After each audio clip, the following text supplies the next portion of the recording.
All right, 59.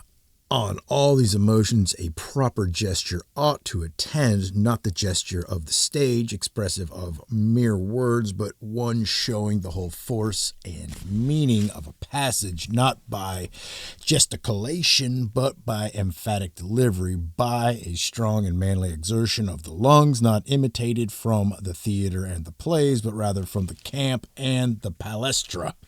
The action of the hand should not be too affected, but following the words rather than, as it were, expressing them by mimicry. The arm should be considerably extended as one of the weapons of oratory. The stamping of the foot should be used only in the most vehement efforts at their commencement or conclusion.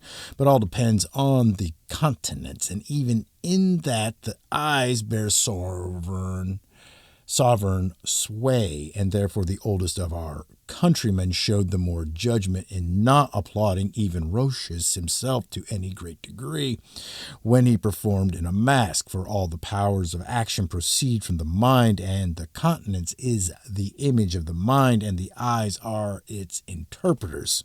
This indeed is the only part of the body that can effectually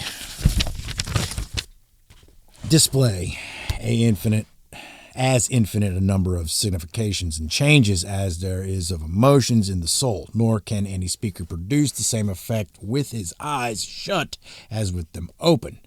Theophrastus indeed has told us that a certain Tariscus used to say that a player who pronounced his part gazing on any particular object was like one who turned his back on the audience. Great care in managing the eyes is therefore necessary, for the appearance of the features is not to be too much varied, lest we fall into some absurdity of distortion.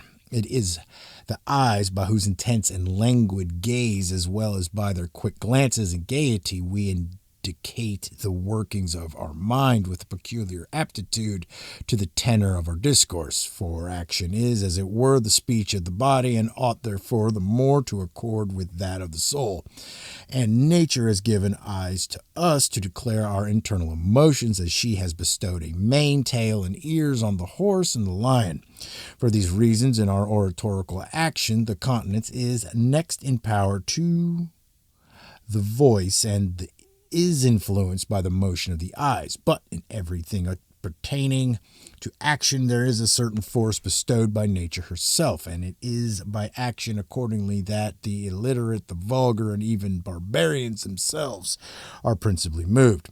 For words move none but those who are associated in a participation of the same language, and sensible thoughts often escape the understandings of senseless men.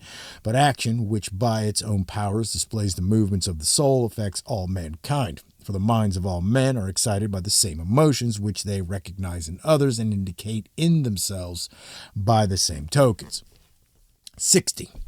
To effectiveness and excellence in delivery, the voice doubtless contributes most. The voice, I say, which in its full strength must be the chief object of our wishes, and next, whatever strength of a voice we have, to cherish it. On this point, how we are to assist the voice has nothing to do with precepts of this kind, though for my part I think that we should assist it to the utmost. But it seems not unsuitable to the purport of my present remarks to observe, as I observed a little while ago, that in most things what is most useful is, I know not how, the most becoming. For nothing is more useful for securing power of voice than the frequent variation of it, nothing more pernicious than an immoderate straining of it without intermission. And what is more apt to delight the ear and produce agreeableness of delivery than change, variety, and alteration of tone? Caius Gracchus, accordingly, as you may hear, Catullus, from your client Licinius, a man of letters, whom Gracchus formerly had for his amanuensis, used to have a skillful person with an ivory pitch pipe to stand concealed behind him when he made a speech, and who was in an instant to sound such a note as might either excite him from too languid a tone or recall him from one too elevated. I have heard this before, said Catullus, and have often admired the diligence of that great man as well as his learning and knowledge.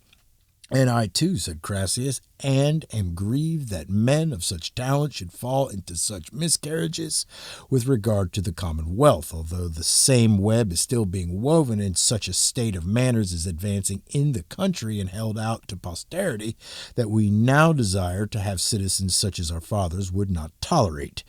Forbear, Crassus, I entreat you, interpose Caesar from this sort of conversation and go back to Gracchus's pitch pipe, of which I do not yet clearly understand the object.